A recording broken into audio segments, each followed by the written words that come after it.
Minimum எவ்வளோ invest பண்ணணும் அப்படிங்கிறதா தான் இருக்கும். ஸோ அப்படி பார்க்கும்போது நீங்கள் லம்சமாக இன்வெஸ்ட் பண்ணுறதா இருந்தாலும் சரி, இல்லை எஸ்ஐபி மாதிரி நீங்கள் இன்வெஸ்ட் பண்ணுறதா இருந்தாலும் சரி, மினிமம் அமௌண்ட்டாக ₹500 அப்படின்னு ஃபிக்ஸ் பண்ணியிருக்காங்க.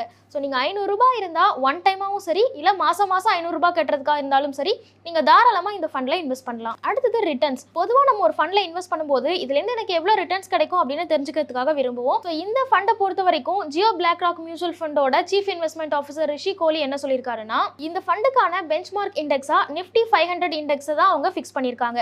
ஸோ அப்படி பார்க்கும்போது நிஃப்டி 500 இண்டெக்ஸ் எந்த அளவுக்கு உங்களுக்கு ரிட்டர்ன்ஸ் தருமோ அந்த அளவுக்கு இந்த ஃபண்ட் உங்களுக்கு ரிட்டர்ன்ஸ் தரும் அப்படிங்கிறது தான் இந்த பெஞ்ச்மார்க் இண்டெக்ஸ் அப்படின்னு குறிப்பிடுறாங்க.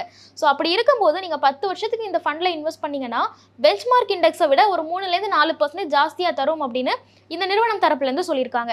உதாரணத்துக்கு இந்த நிஃப்டி 500 இண்டெக்ஸ் ஒரு 10 வருஷத்தில் உங்களுக்கு 15% ரிட்டர்ன்ஸ் தருது அப்படின்னா, இந்த ஃபண்டு குறிப்பாக ஜியோ பிளாக் ராக் மியூச்சுவல் ஃபண்டோட ஃப்ளெக்ஸி கேப் ஃபண்ட் அப்படிங்கிறது